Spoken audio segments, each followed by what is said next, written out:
Saudara-saudara sekalian, saat ini saya bersama Cak Nurholis dari ICRP, yaitu Indonesia Conference on Religion and Peace, sebuah organisasi yang bekerja di bidang kerukunan untuk lintas iman.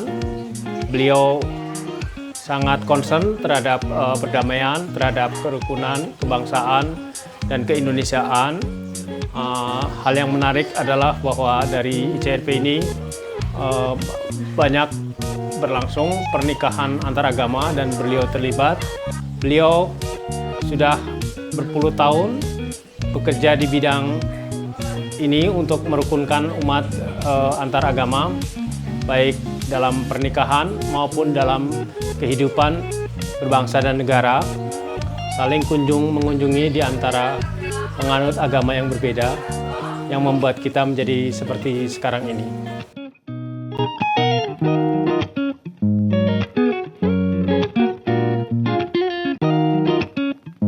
Barangkali ada semacam penjelasan argumentasi lebih lanjut mengenai hambatan pernikahan beda agama. Tadi kan saya sudah sampaikan bahwa hambatan pertama tuh dari keluarga gitu ya. Nah, keluarga itu kenapa tidak serta-merta bisa merestui anak-anak mereka, ya tidak terlepas dari pandangan keagamaan gitu. Umumnya orang tua kita itu memahami bahwa pernikahan beda agama itu dilarang oleh agama begitu. Padahal menariknya riset yang pernah saya lakukan di agama apapun itu selalu ada dua pandangan gitu. Di satu sisi secara umum melarang, tapi selalu kita temukan pandangan yang membolehkan di agama apapun gitu. Termasuk juga di Islam gitu ya. Nah, kalau di Islam variannya itu ada 3 pandangan Mas gitu. Ada pandangan yang melarang, yang biasanya mereka tuh mengacu 2 ayat dalam Quran ya. Al-Baqarah ayat 221, lalu Al-Mumtahanah ayat 10. Nah, itu sebetulnya larangan menikah dengan orang musyrik atau orang kafir begitu.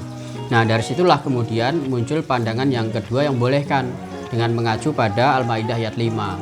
Nah, di Al-Maidah ayat 5 itu dijelaskan bahwa laki-laki muslim itu boleh menikah dengan perempuan beriman dari kalangan ahlul kitab begitu.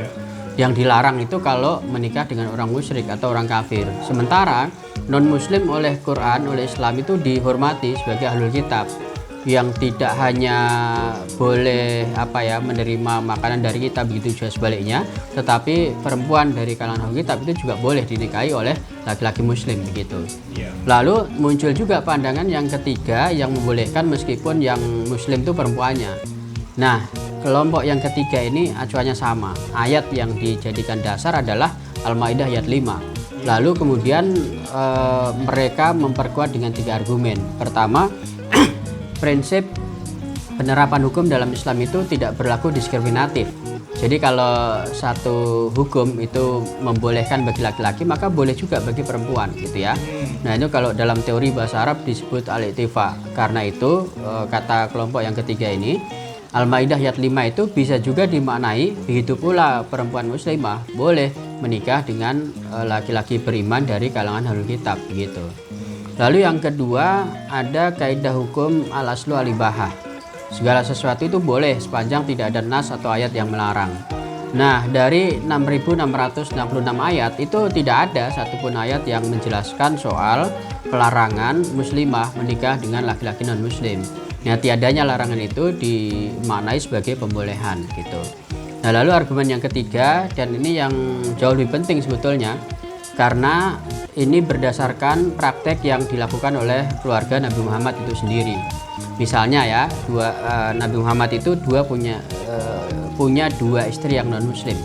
Pertama Maria Al-Qibtiyah, penganut Kristen Koptik dari Mesir, lalu ada Sofi yang beragama Yahudi.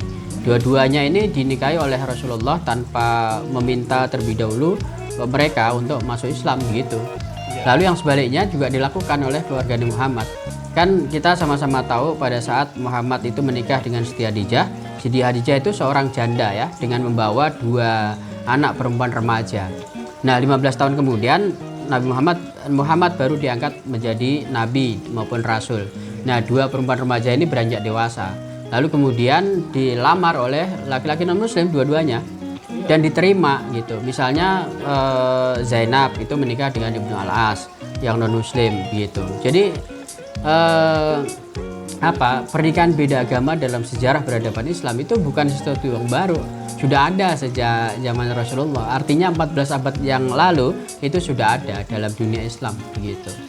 Itu kok nggak terceritakan ya yang anaknya Nabi menikah dengan? Nah itu persoalannya. Jadi tidak semua cendekiawan Muslim itu menceritakan. Ya mungkin karena mereka sadar ini sesuatu yang kontroversi, yang sensitif begitu.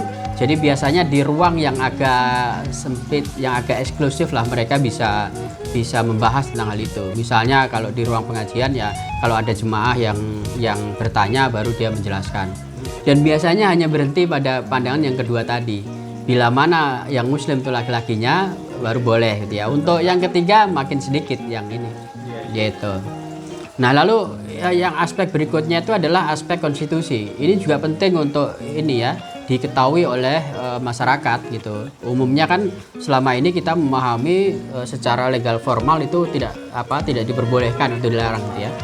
Sementara riset saya menemukan tidak ada satupun aturan pemerintah maupun perundang-undangan yang melarang tentang hal itu. Yang ada adalah jaminan bagi pertama kebebasan beragama, lalu yang kedua kebebasan untuk menikah. Dan menikah itu merupakan hak internum. Hak internum itu artinya hak yang melekat dalam diri seseorang sejak dia lahir, yang tidak bisa diintervensi, tidak bisa dikurangi gitu.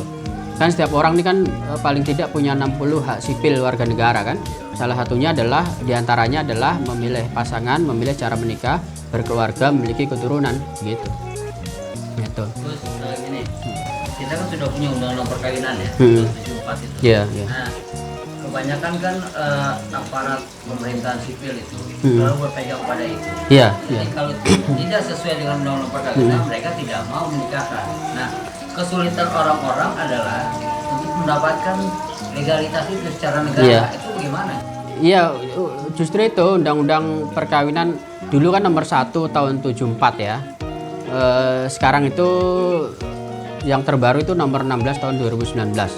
Sebetulnya di dalam undang-undang itu nggak ada satupun ayat yang menjelaskan soal pelarangan menikah karena berbeda agama gitu.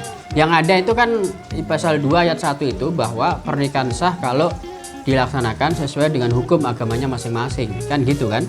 Nah itu yang kemudian diterjemahkan oleh mereka yang berbeda agama dengan cara menikah melalui 2 cara gitu. Misalnya Islam dan Kristen ya ada akad nikah, ada pemberkatan. Itu artinya kan sah secara Islam, sah juga secara Kristen kan gitu.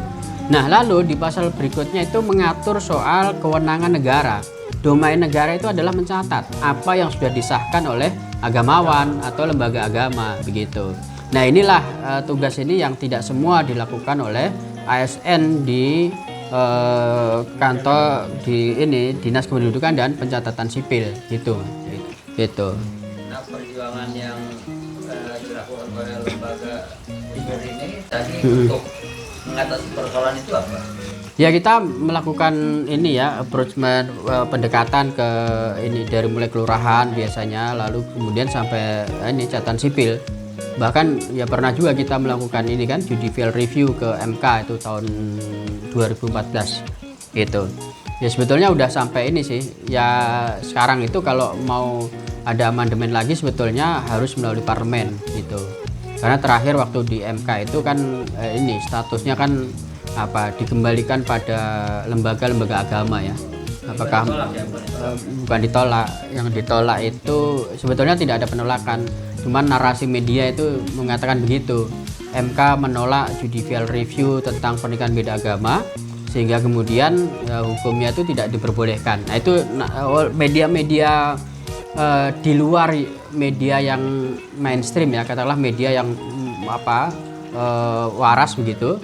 Itu selalu begitu. Padahal setiap kali usai sidang itu kita selalu ini mengadakan ya press conference gitu ya.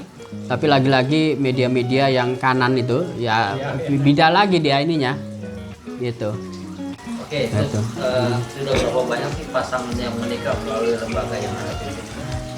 Ya, kita membuka ruang konseling, advokasi dan juga fasilitasi itu sejak November 2004. Itu menerima konsultasi, konseling gitu ya. Lalu April 2005 itu mulai ada yang menikah. Nah, itu pasangan pertama kali yang menikah itu saya masih ingat April 2005. Nah, sampai sekarang itu udah 1360-an gitu. Berbeda agama. Berbeda agama, ya. Dan itu di seluruh Indonesia ya. Bahkan menariknya itu juga ada juga pasangan dari mancanegara juga minta bantuan kita. Misalnya kita pernah 2 kali itu, dua-duanya warga Singapura. Nah, untuk pencatatan secara negara di sana nggak ada masalah. Tapi orang tua keluarga yang Muslim itu tetap minta ada akad nikah gitu ya. Nah, di sana juga kesulitan untuk mendapatkan ini imam istilahnya kalau di sana ya, ustadz kalau di sinilah. Nah, akhirnya dikirim oleh orang tuanya ke sini. Lalu yang satu lagi itu undang saya ke sana gitu. Pernah juga ada dua-duanya warga Australia. Yang perempuan Muslim gitu. Lalu secara negara mereka udah beres di Aussie. Nah, secara Islam yang sulit juga menemukan ini. Imam yang Ya, gitu. Nah, akhirnya mengundang kita juga gitu. Nah, itu. Ya, terus bagaimana mereka mendapatkan itu apa surat-suratnya ya Legalitas formal secara negara gitu? Dapat nggak mereka? Ya, jadi setelah sah secara agama, misalnya Islam dan Kristen gitu ya. Nah, setelah itu kita catatkan ke Dukcapil. Nah, memang yang bisa dicatat itu pernikahan yang secara non-Islam gitu kan. Misalnya Islam Kristen dari yang pemberkatan itu yang dicatatkan. Begitu juga misalnya Islam Hindu, Islam Katolik yang secara non-Islam itu yang dicatatkan gitu. Gitu. Yang secara Islam nggak? Iya, nggak bisa. Jalurnya ke KUA. KUA kan sampai detik ini masih ini belum mau kan gitu. Nah, di situ juga sebetulnya kita hadir mengisi apa yang tidak mau dilakukan oleh KUA gitu ya, gitu.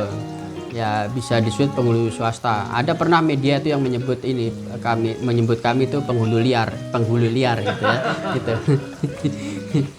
Ya, itu sama dengan yang penghulu yang nikahin siri dong ya gitu. iya, gitu. Cuma bedanya kan kita ini punya tanggung jawab ya. Artinya apa namanya? Iya, nggak akan kemana-mana gitu. Bahkan sengaja menampilkan diri kira-kira gitu kan. Gitu. Jadi berapa penghulu yang ada di ICRP? Ya, kalau di kita ada 5 paling enggak. Ada 5. Ya, ada 5 orang. Jadi siap dikirim kemana saja ya? Iya, betul. Gitu. Oke, urusan ini selesai ya? Iya. Barangkali ada semacam catatan Islam Kristen, Islam Hindu, Islam Buddha, ada ini nggak? Ya, terbanyak itu masih Islam Kristen, urutan kedua itu Islam Katolik, berikutnya itu Islam ini ya, Islam Hindu, Islam Buddha itu hampir sama jumlahnya. Iya. Lalu kemudian nanti ada Islam Konghucu, bahkan ada Islam Bahai ada. Kemudian nanti Kristen Hindu, Kristen Konghucu, nah itu juga ada Kristen Buddha, nah itu juga ada gitu. Ada hambatan juga mereka? Ya nggak tahu karena apa, pasti iya itu kenapa datang ke kita kan gitu. Kalau udah sampai ke kita kan ya semuanya udah bisa diatasi lah gitu. Gitu. Dari langkah-langkah yang dilakukan ICRP terkait pernikahan beda agama itu ada nggak resistensi ya dari lembaga-lembaga keagamaan atau pemerintah? Ya dulu awal-awal sih, tapi kesini dulu awal-awal banget. Kesini sih nggak ada gitu. Justru orang itu menyerang ICRP bukan pada aspek ini advokasi terhadap pernikahan beda agama, tapi terhadap Syiah dan Ahmadiyah. Ingat waktu peristiwa Monas tuh Mas? Ya. Nah itu kan, yang itu, iya itu kan betul yang waktu di Monas lalu kemudian diserang oleh PI. Itu kan karena mereka taunya itu diikuti oleh orang-orang Syiah, oleh Ahmadiyah gitu. Jadi kita dianggapnya tuh pembela Syiah, pembela Ahmadiyah. Justru sampai sekarang masih itu yang selalu di ini ya gitu oleh ya FPI lah dan teman-temannya itu gitu. Tapi soal pernikahan beda agamanya malah nggak pernah diusik gitu. Ya personal biasanya langsung ke saya gitu itu sesekali masuk gitu. Yang di awal-awal itu resistensinya seperti apa? Iya kalau pernikahan beda agama nggak ada malah nggak ada. Sejak awal tuh nggak ada. Nggak ada. Masalah ya. Iya. Ya, karena kan legalitas pasal-pasalnya. Iya betul. Iya. Gitu.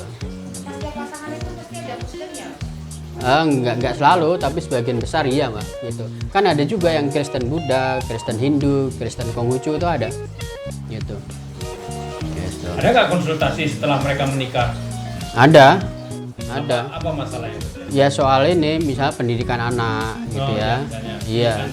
Iya, terus hal teknis nanti kartu keluarganya bagaimana kayak gitulah.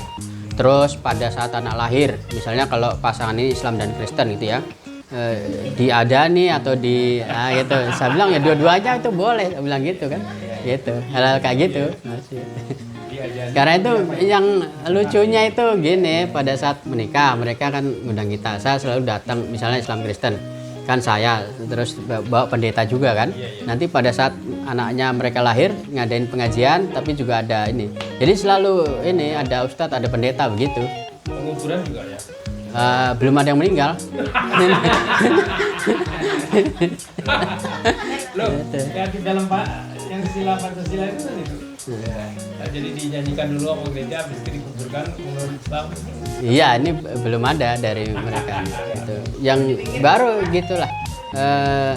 Terus paling baru sampai ini akekah gitu ya. Oh iya. Nah gitu.